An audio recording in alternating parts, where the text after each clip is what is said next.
Como eu falei, que eu iria usar duas fontes, né, de autoridade aqui, duas autoridades eclesiásticas, o padre Paulo Ricardo, e o outro seria o reverendo Augusto Nicodemos, né, que é da Igreja Presbiteriana no Brasil.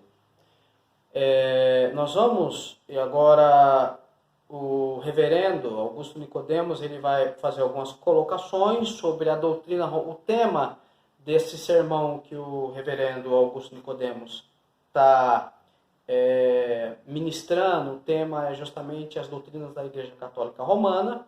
Eu fiz alguns cortes nos temas, né? Não tirando do seu contexto, mas tendo o contexto, para a gente fazer uma analogia entre o que a Igreja Católica Romana e o que a Congregação Cristã no Brasil ensina. Tá? Então nós vamos fazer essa analogia juntos, e daí então ver as origens das doutrinas da Congregação Cristã no Brasil. Né? Da onde são as suas fontes, da onde eles tiraram essas fontes de autoridade, né? Quais são as suas fontes? É importante a gente ver isso. Então vamos ver o que o reverendo vai estar nos falando aqui. Na prática, né, oficialmente os protestantes são heréticos e são excomungados da Igreja Católica, e de acordo com a doutrina católica, já que fora da Igreja Católica não há salvação, então nós de fato estamos perdidos indo para o inferno. Então aqui nós já vemos algo interessante. É que para os católicos, os protestantes são hereges, né? E não há salvação fora da Igreja Católica. Aqui nós estamos vendo o quê? O exclusivismo. Então, na Igreja Católica tem o exclusivismo, na Congregação Cristã no Brasil tem o exclusivismo, na Testemunha de Jeová tem o exclusivismo, nos mormonismo tem o exclusivismo, no adventismo tem um exclusivismo, ou seja, eles são detentores da salvação. Para ser salvo, precisa fazer parte desse grupo. O problema aqui aí é complicado, porque nós temos a Igreja Católica dizendo que são os detentores da salvação. Aí nós temos a CCB dizendo isso, nós temos a Adventista dizendo isso, nós temos os mormonistas dizendo isso, e nós temos os TJ dizendo isso. Aí fica difícil. Em quem eu vou crer? Quem desses detém a salvação? E outra coisa, será que alguém detém a salvação? Será que Deus deu a um grupo religioso o monopólio da salvação? Existem grupos que têm o monopólio da salvação? Então essa é a primeira, nós vemos aqui já, também da Igreja Católica Romana, que não só tem na Congregação Cristã no Brasil, mas em todas várias outras instituições, esse tal desse exclusivismo dos monopolistas da salvação. Agora vamos ver um outro vídeo. E a questão da venda das indulgências, né? Vender o perdão. O Papa dava um documento escrito perdoando os pecados e variava o quanto você podia pagar, e isso foi para construir a Catedral de São Pedro, né? Lá em Roma. Então os emissários do Papa percorreram a Europa toda vendendo as chamadas indulgências, né? O tesoureiro do Papa era o Tetzel. Ele dizia que quando a moeda caía tilintando no cofre, a alma saía voando do purgatório. Então Lutero não aguentou isso, né? Lutero e outros diziam, mas isso também é demais. E começou então um movimento de reforma querendo consertar essas doutrinas dentro da Igreja Católica. O movimento não deu certo para reformar a igreja de dentro para fora, e o Papa Leão alguma coisa excomungou Lutero e todos os que seguiam Lutero. Lutero então saiu da igreja e começou o movimento da reforma protestante na Europa no século XVI. E aí homens como Lutero, Calvino, Zwinglio, John Hus, eles se separaram, e aí nasceu a igreja protestante ou reformada, de onde nós viemos. O ano que vem nós estaremos comemorando 500 anos desse movimento, 500 anos da reforma protestante. Eu quis colocar esse vídeo, nessa parte do tema, para fazer a seguinte, levantar a seguinte questão. Primeiro, não existe reforma sem teologia bíblica. Às vezes eu vejo as pessoas da congregação cristã no Brasil, alguns irmãos, algumas pessoas falando em reforma na congregação e tal. Não existe reforma sem teologia bíblica, né? Todos esses homens que reformaram, que Deus utilizou há 500 anos atrás para trazer à luz verdades da palavra de Deus, que sempre esteve nas Sagradas Escrituras, como Zwingli, Lutero, Calvino e tantos outros reformadores. Esses homens conheciam o hebraico, conheciam o grego, conheciam o latim. Esses homens eram eruditos, eram homens bíblicos, eram homens que dedicavam sua vida à teologia. Então não existe reforma sem teologia. E outra coisa, eles não conseguiram reformar a Igreja Católica. E é uma das coisas que eu acredito que a CCB, ela não tem condição de ser reformada, se é que pode dizer que uma instituição que na congregação cristã no Brasil possa ser trazida à forma alguma coisa.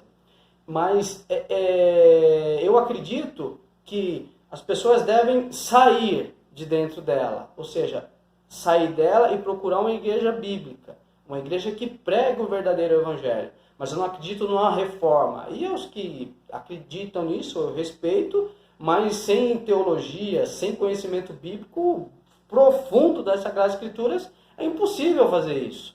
É impossível uma transformação dentro da igreja sem conhecimento teológico. Então, era essa abordagem que eu queria fazer sobre essa parte do vídeo. Bom, a Igreja Católica, logo em seguida, se reuniu em concílio na cidade de Trento e durante 18 anos ela discutiu o que fazer diante do crescimento da reforma protestante em todo o mundo.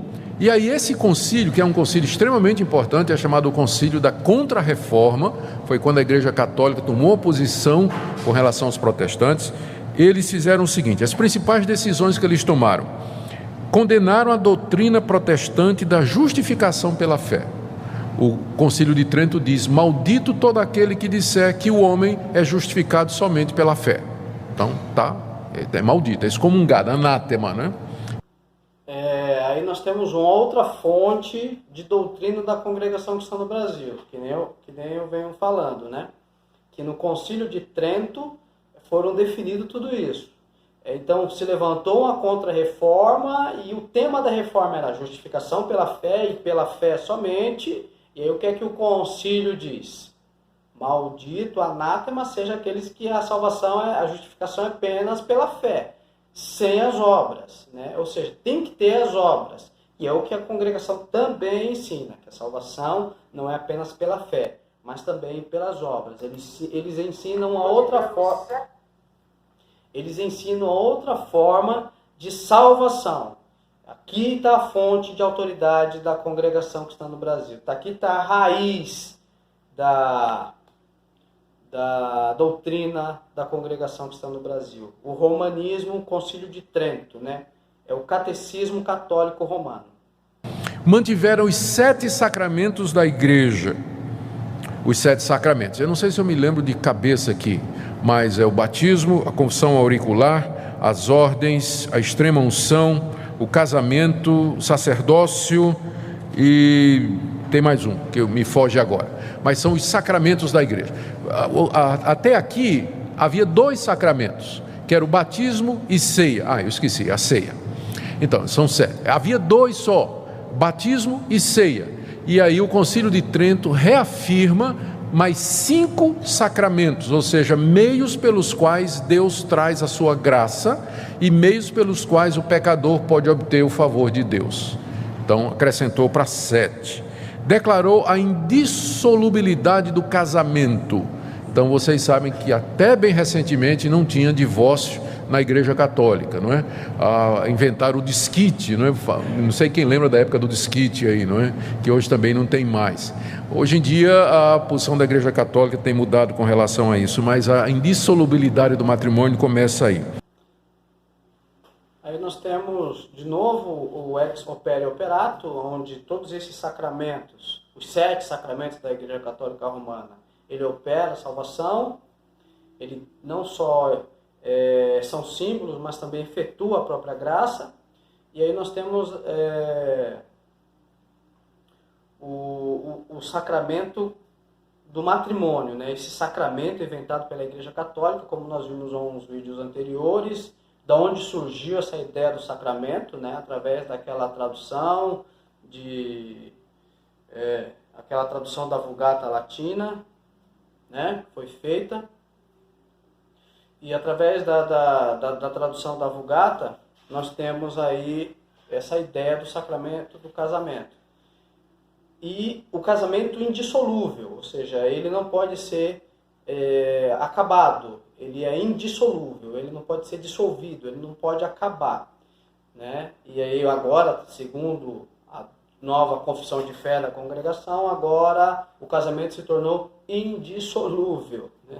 Eles foram lá no Concílio de Trento de novo, foram consultar lá as páginas lá da confissão, justamente essa doutrina aí do matrimônio que não pode ser dissolvido, que ele é indissolúvel justamente por ser um sacramento, né? Aí nós estamos vendo de novo a fonte de autoridade da CCB. Deixa eu tentar passar para vocês, no tempo que nós temos, algumas doutrinas básicas da Igreja Católica Romana. Primeiro, com relação à fonte de autoridade. Essa pergunta é sempre muito importante. O que é que uma determinada religião ou grupo religioso aceita como fonte de autoridade? A Igreja Presbiteriana diz que a Bíblia e somente a Bíblia é a palavra de Deus. Se você for para os Mormons, eles vão dizer a Bíblia e o livro de Mormon. Quando a gente estudar o islamismo, vocês vão ver que a fonte de autoridade é outra. Eles vão aceitar a lei do Antigo Testamento, as palavras de alguns profetas, o Evangelho de Jesus e o Alcorão, que foi a revelação que Deus deu a Maomé. Sempre o Espiritismo, como nós vimos no domingo passado, aceita como fonte de autoridade a Bíblia e as informações dos espíritos através dos médiuns. O que a Igreja Católica aceita como fonte de autoridade? Ela tem 3 fontes de autoridade, enquanto que os protestantes protestaram contra isso, né? E o lema da reforma foi sola escritura, exatamente esse ponto. A Igreja Católica tem 3 fontes de autoridade. Primeiro, a Bíblia. Ela aceita a Bíblia como sendo a palavra de Deus. Só que para ela, a Bíblia não é uma revelação fechada, completa. Além da Bíblia, Deus continuou a se revelar na Igreja. E é o que eles chamam de tradição. É aquilo que os pais da igreja no século II, século III, foram percebendo que era a verdade de Deus, o desenvolvimento dessas doutrinas que estão na Bíblia e que têm que ser recebidas no mesmo nível de igualdade da Bíblia, a tradição oral. E o magistério, que são as decisões e pronunciamentos do colégio episcopal, encabeçado por um papa infalível. Então, essas 3 fontes constituem a base de autoridade da Igreja Católica. Esse tema é um tema muito importante. Aí é por isso que dá divergência quando conversamos, dialogamos, pessoas incautas que não entendem Deus, o caminho de Deus, a obra de Deus. Por quê? Por causa justamente disso. Qual é o problema quando você vai conversar com, exemplo mesmo, com um católico, com um testemunho de Jeová, com um adventista, com um mormonista e com um CCBiano, né? Uma pessoa da congregação que está no Brasil? Justamente o problema todo é a fonte de autoridade. Quando nós não estabelecemos a fonte de autoridade, fica difícil o diálogo, né? E quais são os problemas da congregação que está no Brasil? Porque ao mesmo tempo que a Bíblia não é a fonte de autoridade, na verdade, agora na Confissão de Fé do Inário 5, a Bíblia contém a palavra de Deus. Então ela não é mais a fonte de autoridade. Quais são as fontes de autoridade? São os seus líderes que definem o que deve ser aceito ou não, né? E pelo que a gente enxerga dentro da igreja, da congregação cristã no Brasil, é que todos estão de comum acordo. Ainda que isso não seja explícito numa confissão de fé, a fonte de autoridade da congregação cristã no Brasil, mas de forma implícita nas mentes das pessoas e de forma oral, isso é ensinado. A fonte de autoridade da congregação cristã no Brasil não é apenas a Bíblia, é a Bíblia, mas o que se define no Braz, mais as revelações espirituais, entre aspas, quando eles chamam de Deus revelou a palavra de Deus. Então, na congregação cristã no Brasil, nós podemos perceber 3 fontes de autoridade. A Bíblia é uma das fontes, mas não pesa muito, né? A outra fonte de autoridade é o que é decidido no Braz, essa é a mais pesada que tem, né? É essa que define a Bíblia e o que é pregoado, porque uma pessoa pode, um ancião, um cooperador pode pregar algo e ele pode ser questionado pelo Braz. A Bíblia também pode ser questionada pelo Braz. Então, a maior fonte de autoridade é o Braz, né? É aquele concílio do Braz. Então, essa é a fonte de autoridade, mais a Bíblia, mais a revelação, mais a suposta revelação da palavra de Deus nos cultos. Então, nós temos aí 3 fontes de autoridade. Enquanto que na Reforma Protestante nós tínhamos uma única fonte de autoridade, que é sola Escritura, ou seja, somente as Escrituras. Durante toda a história da Igreja, nós vemos que toda vez que se coloca uma outra fonte de autoridade, a Igreja cai em heresias, se torna uma seita religiosa e as coisas vão caminhando para outros caminhos. Então, a única fonte de autoridade da Igreja deve e precisa ser unicamente a Bíblia. Agora, dentro da congregação cristã no Brasil, se tornou difícil. Por quê? Porque na confissão de fé já nega a Bíblia como fonte de autoridade. Nega a Bíblia como palavra de Deus. Então, a Bíblia já não é mais a fonte de autoridade, a única fonte de autoridade. Né? Nunca foi. Na verdade, nunca foi. Mas agora já confessa isso no seu inário, já confessa que a Bíblia não é a fonte de autoridade. Mas, oralmente, isso já é ensinado. Então, isso todo mundo já entende. E aí, por isso, fica difícil o diálogo com a pessoa da congregação cristã no Brasil, porque ela tem outras fontes de autoridade. Então, eu posso citar a Bíblia, eu posso falar da Bíblia, eu posso dizer da Bíblia, eu posso demonstrar o que a Bíblia fala, mas isso não importa para ela, porque ela não tem só a Bíblia como fonte de autoridade. Ela tem aquilo que é pregoado lá na frente como fonte de autoridade e aquilo que é ensinado no Braz como fonte de autoridade. E por isso tem um grande problema de doutrina aí, e por isso que há muitos erros doutrinários dentro da congregação cristã no Brasil. Porque existem 3 fontes, aí eu classifiquei 3 fontes de autoridades dentro da congregação cristã no Brasil. Sendo que a única fonte de autoridade da igreja tem que ser a palavra de Deus, a Bíblia Sagrada, unicamente a Bíblia e só a Escritura, como ensinou os reformadores. Aqui, o Concílio de Trento, em 1546, disse, eu estou lendo aqui a seção 4, o item 783. A verdade e disciplina estão contidos nos livros escritos, que é a Bíblia, e nas tradições orais. Deus é o autor tanto do Antigo e do Novo Testamento, bem como das tradições que se referem tanto à fé como aos costumes, quer sejam só oralmente recebidas de Cristo, quer sejam ditados pelo Espírito Santo e conservadas em sucessão na Igreja Católica. Então, como falamos, né, sobre a autoridade da Igreja, né, a fonte de autoridade da Igreja, para os verdadeiros cristãos evangélicos protestantes, a única fonte de autoridade tem que ser a Bíblia, né? E aí nós temos aqui também a questão da tradição e do que é decidido nos concílios da Igreja Católica Romana como base de fonte de autoridade. E como nós fizemos também uma análise, né, do que acontece na congregação cristã no Brasil, também nós temos isso lá dentro, ou seja, não é só a Bíblia fonte de autoridade. E aí por isso que quando nós pregamos a Bíblia para essas pessoas, na verdade eu acho que dentro da congregação, eu tenho certeza que o que menos interessa na congregação que está no Brasil, tanto para os seus líderes como para os seus adeptos, é a Bíblia como fonte de autoridade, né? A Bíblia, na verdade, ela é aberta ali, ela é vista de uma forma muito menosprezada, né? A palavra de Deus é muito menosprezada dentro da congregação que está no Brasil, né? É praticamente um palavrão falar de estudo bíblico dentro da congregação que está no Brasil e para os seus adeptos também. E a fonte de autoridade são os concílios, no caso, que é definido, Deus revelou, então existe essa ideia também da revelação contínua dentro da congregação que está no Brasil.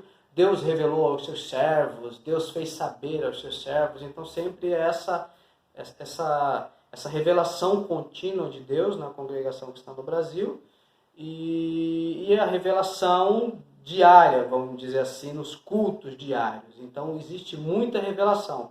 E a Bíblia é utilizada ali quando convém para sustentar uma doutrina, outra, uma decisão dos concílios, ou no momento ali daquela pregação que abre, lê um versículo e a pessoa fecha a Bíblia e aí começa a pregar o que ela acha que é Deus, né? E tudo que vem no coração dela, ela começa a dizer que aquilo é Deus e começa ali pregar aquilo que ela acredita ser Deus, né? Então nós temos essa questão também dentro da congregação que está no Brasil. E o Concílio Vaticano II, em 1965, ratificou: a Sagrada Escritura é a palavra de Deus, que foi escrita por inspiração do Espírito Santo, e a Sagrada Tradição, por sua vez, transmite integralmente aos sucessores dos apóstolos a palavra de Deus. Ou seja, em resumo, a Igreja Católica aceita essas três fontes. Isso explica porque você vai encontrar na Igreja Católica dogmas que não estão na Bíblia, tipo assim, a virgindade perpétua de Maria, Maria nasceu sem pecado, Maria subiu aos céus depois da morte. Nada disso está na Bíblia. Mas é que o católico não aceita só a Bíblia, ele aceita a revelação constante que Deus vem dando através da igreja, através dos concílios e através dos papas. Então, na hora que você puxa a discussão só para a Bíblia, não é?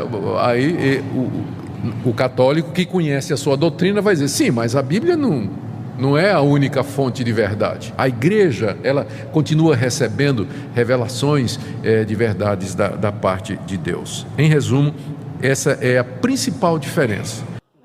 Aí nós temos aí também o exclusivismo religioso. As fontes das doutrinas da CCB. Né? Quem não se submete à congregação que está no Brasil, ao Braz também, não tem salvação. Quem não se submete à estrutura do sistema religioso da congregação que está no Brasil não tem salvação. E é por isso que eles rebatizam as pessoas. Aí nós estamos vendo as fontes, quais são as fontes dessas doutrinas, de onde surgem essas doutrinas da congregação que está no Brasil. Eu nem vou fazer muito comentário sobre essa parte do sermão aqui do reverendo Augusto Nicodemos, fazendo essa síntese, né, fazendo essa forma equiparável, né, de ver as coisas, fazendo uma análise entre a Igreja Católica e a congregação que está no Brasil com relação às suas doutrinas, porque o vídeo em si mesmo já explica tudo. Eu não preciso acrescentar nada dele. Eu acho que ele é muito intuitivo para quem está dentro da congregação que está no Brasil e para quem conhece o que é ensinado lá dentro. Um outro ponto aqui, que é básico para a Igreja Católica, é a doutrina do sacerdócio dos padres. Nós vamos chamar de sacerdote, porque eles fazem uma distinção. Então, mas o sacerdote que é o padre, né, o sacerdote católico. O Concílio de Trento, de 1546, considerou o sacerdote como sendo capaz de perdoar pecados como Deus. Não a pessoa do sacerdote, mas é que ele está representando Jesus Cristo. E essa doutrina católica do sacerdócio dos padres, o padre funcionando como mediador entre Deus e os homens, eles entendem que é uma continuação do sacerdócio do Antigo Testamento. No Antigo Testamento, Moisés estabeleceu pessoas, sacerdotes, que ofereciam sacrifícios sobre o altar e intercediam diante de Deus pelo povo. e se voltava para o povo e pronunciava a absolvição, o perdão de pecados. Eles entendem que o sacerdote católico exerce a mesma função, só que agora, em vez de sacrifícios, o sacerdote media a missa, é o santo sacrifício da missa. Então, em vez de ser um sacrifício de um animal, é o pão e o vinho, que são o corpo de Jesus. Então eles dizem, a doutrina católica diz, que pelas palavras do sacerdote, o pão e o vinho, a hóstia, se transformam no corpo de Cristo.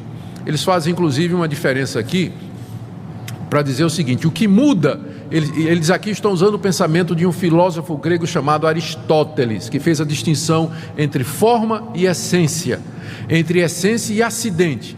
Ele diz: quando o sacerdote pronuncia as palavras, isto é o meu corpo que é dado por vós, fazer isso em memória de mim, então o pão e o vinho continuam na forma, no acidente, da mesma maneira, mas a essência deles se transubstancia no corpo e no sangue de Cristo.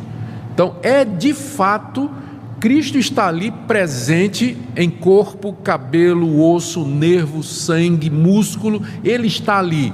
A forma ainda é do pão e do vinho, mas a essência é literalmente a pessoa de Cristo. Então, o sacerdote é a pessoa que tem o poder de fazer esse milagre da transubstanciação. É o nome que a Igreja Católica dá ao que acontece durante a missa, a hóstia. Tanto é que depois que termina a missa, a hóstia e o vinho, eles são levados e preservados num determinado lugar. Não pode ser considerado como santo, não pode, ou então é levado para um doente, ou enfim, continua com essas propriedades espirituais, enquanto que nas igrejas protestantes, evangélicas, o que nós entendemos é que é um símbolo. Cristo está presente espiritualmente, ele está de fato presente, mas apenas espiritualmente e não fisicamente. Por isso que quando termina a ceia, a gente não tem nenhum cuidado especial com o pão e com o vinho, embora eu ouvi falar de um pastor que costumava colocar tudo num lenço, levava para casa e enterrava no quintal da casa dele, para preservar o pão da ceia, Nós não temos essa prática, porque nós entendemos que a presença de Cristo é apenas espiritual e simbólica, ele não está presente. Essa daí é a doutrina da transubstanciação, ou seja, que os elementos se transformam no corpo de Cristo, no sangue literalmente de Cristo. Também ensinado na congregação cristã no Brasil, a transubstanciação. Tem agora um testemunho, esses testemunhos fictícios, que lá não sei na onde, o vinho se transformou em sangue, aí em Santa Catarina, e sabe, essa questão de transubstanciação. E essa ideia também de enterrar os elementos, como se ali fosse algum corpo. Segundo alguns, dizem que também na congregação se enterra o que se sobra. Como é tudo muito oculto, a gente não sabe, Alguns dizem que sim. Mas é assim, também uma doutrina romanista da transubstanciação que é ensinada na congregação que está no Brasil. É errada a doutrina da transubstanciação? Biblicamente, nós não vemos base, não só eu, como vários irmãos, vários teólogos, os protestantes, vários outros, Mas o errado é a igreja ensinar a transubstanciação e não explicar para as pessoas de onde vem a doutrina, como se deu a doutrina, quem ensina essa doutrina e por que vocês creem nisso. Isso é errado, deixar o povo nessa ignorância total, Nessa estupidez teológica. Aí isso é perversidade com as pessoas, o que vocês fazem, É uma forma muito perversa de manter essas pessoas acorrentadas nessas doutrinas, que não tem base bíblica e que vocês aderiram de novo e não explicam para as pessoas, Então isso é uma perversidade que vocês fazem. Vocês são muito perversos. Mas por causa da doutrina da missa da Igreja Católica, o sacerdote, ele tem essa super importância porque ele é o homem é a pessoa através de quem o pão e o vinho se transformam no corpo de Cristo, e então o fiel precisa do sacerdote. É por isso que fora da igreja não pode haver salvação, porque é na igreja católica que está aquele que transforma o pão e o vinho no corpo e na presença real, física de Cristo ali durante aquele sacramento. Também o sacerdote, não é? Aqui eu tirei uma citação de um livro católico que diz assim: sem os sacerdotes, a morte de Cristo não teria valia para nós. Pelas suas palavras transformam um pedaço de pão em Deus. Então, essa a ideia, não é? Vamos analisar esse poeta, né, católico, vamos abrir aspas para ele, né? Sem os sacerdotes, a morte de Cristo não teria valia para nós. Pelas suas palavras transforma um pedaço de pão em Deus. A Congregação Cristã no Brasil também faz isso, transforma um pedaço de pão em Deus, tá? Vamos fechar aspas aqui para o poeta e vamos pegar isso essa poesia aqui desse poeta e pode colocar essa poesia na boca de qualquer cooperador e ancião que vai. O Concílio de Trento, em 1546, disse o seguinte: o Papa, falando ex cátedra, é infalível. Então a definição da infalibilidade papal é de 1546. O que é que significa ex cátedra? Cátedra é cadeira em latim, e é o lugar onde o Papa senta, e lá está escrito o vigário de Deus, né? Vicário Dei, em latim, o substituto, o representante de Deus. Quando o Papa se senta naquela cadeira e ele faz pronunciamentos sobre fé e prática, esses pronunciamentos são infalíveis e não podem ser revogados, e passa a ser dogma para o católico. O católico tem que aceitar isso que o Papa pronuncia ali. Por exemplo, dois exemplos. O Papa Pio IX, em 1854, falando ex cátedra, disse que Maria foi concebida sem pecado e virou dogma da Igreja Católica depois dessa declaração dele. Mais recentemente, em 1950, o Papa Pio XII decretou a Assunção de Maria, ou seja, Maria, depois de morrer, ela foi assunta aos céus, ela subiu aos céus, não é? Ela ressuscitou, seu corpo subiu até os céus, onde ela está intercedendo pelos pecadores. Ex cátedra. Essa ex cátedra nós vemos também na Congregação Cristã no Brasil, né? Quando o ancião do Braz ou o concílio do Braz eles falam ex cátedra, de forma infalível. É Deus que traz, né? Deus revelou aos seus servos, né? Eles falam ex cátedra, né? E aí eu não preciso continuar expondo, porque o vídeo em si já vai demonstrando da onde surge tudo isso. Então, vocês, através desse estudo, vocês viram não só a questão da graça de transmitir, mas também algumas outras doutrinas que eu acabei colocando aqui, aproveitei, né, para a gente estar vendo tudo isso daqui, para melhorar a nossa visão com relação ao que é ensinado dentro da congregação que está no Brasil. Então, o ancião, quando fala, ele fala ex cátedra, ou seja, de forma infalível. Tanto que tem alguns mais religiosos, né, ortodoxos, que dizem, mais xiitas, eles dizem assim: não, olha, irmão, um ancião, o cooperador, ele pode ter pecado, ele pode ter feito isso, ele pode ter feito aquilo, mas quando ele vai lá na frente, ali ele fala ex cátedra, né? Ele fala infalível, o que sai da boca dele é Deus, porque Deus tem que falar com o seu povo, então ali já não é mais o homem, ali é Deus, ou seja, ex cátedra. É interessante essa conjunção, essa ligação de doutrina, né? Parece que foi feito até de forma bem de uma forma pensada, né? Arquitetada mesmo, né? Deliberada. Toda essa ex cátedra, essa transubstanciação, os elementos, trazer graça, o sacramento como meio salvífico, salvação pelas obras. Parece que pegaram o Concílio de Trento lá, a Confissão de Fé, e socaram lá dentro, e a gente vai ver tudo o romanismo lá dentro. Então, quando o seu ancião fala, você pode já dizer assim: quando o meu ancião fala, ele fala ex cátedra. Ele fala de forma infalível. De onde você tirou isso? Não, porque os católicos acreditam assim no Papa e eu creio assim também no meu ancião.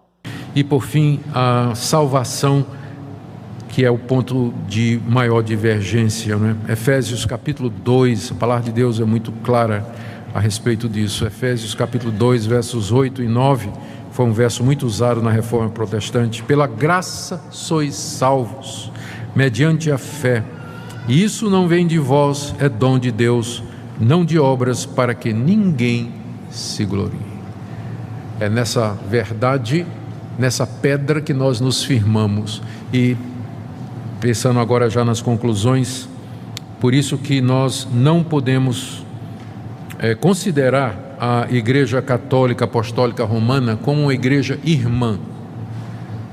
Quando um amigo católico é convencido da verdade que os protestantes ensinaram e ele deseja se tornar membro de uma igreja protestante, ele é rebatizado, exatamente porque nós não consideramos o batismo católico como sendo válido. Não é válido porque a intenção é outra. Esqueci de mencionar isso aqui. O batismo na igreja católica, ele tira a culpa do pecado original. Para nós o batismo não tira culpa, nem lava pecado de ninguém. É o símbolo da aliança que Deus tem conosco e com os nossos filhos. Pronto, né, irmão? Nós vamos finalizar por aqui, né? Depois eu vou fazer uma citação rápida e nós vamos voltar nessa citação no próximo vídeo. Então aqui nós vemos aqui a questão do batismo, a questão da graça. Existe também essa deturpação da congregação cristã no Brasil, porque a graça não é a salvação gratuita de Deus através da obra de Cristo. A graça é a própria instituição. A instituição é a graça. Isso é complicado, é uma aberração doutrinária, né? Eu não vou nem entrar nesse tema de graça agora, tá? Mas pela graça sois salvos, imagina só que pela graça sois salvos e a instituição é a graça, então é a graça que salva. É a congregação cristã no Brasil que salva. É uma coisa assim que difícil, tem que respirar fundo e contar até 10, senão a gente acaba perdendo a comunhão. Então, o que eu gostaria de focar aqui é justamente a questão do batismo, né? O batismo é feito por outra forma, o batismo é feito para lavar os pecados, para perdoar o pecado original e para purificar, e não é isso que o batismo é. Que eu venho falando aqui nos vídeos, o batismo é um selo da promessa, como falou agora o reverendo Augusto Nicodemos. E que também nós vimos em todo o nosso estudo um vídeo, um áudio, uma oração de um ancião orando, justamente fazendo isso que a Igreja Católica ensina. O batismo como meio de graça, de salvação, para limpar os pecados, para purificar os pecados, e não é isso que é o batismo. Tá? Então nós vamos encerrar por aqui, fiquem com o vídeo, meditem no tema, revejam o material, tá? E no próximo vídeo nós vamos estar voltando. Eu só vou ler aqui entre aspas aqui desse material aqui, e depois nós vamos voltar para esse mesmo material. Diz assim, abre aspas: os sacramentos são os sinais e selos da graça de Deus em Cristo. É isso que são os sacramentos. São os sinais e selos da graça de Deus em Cristo. Ou um pouco mais explicitamente, sinais e selos sacros e visíveis, divinamente instituídos para significar e selar em nossa consciência as promessas da graça salvífica em Cristo. É isso que são os sacramentos. Então, vamos ficar por aqui. Graça e paz a todos. Deus abençoe, que o Senhor venha iluminar a mente de cada um de vocês.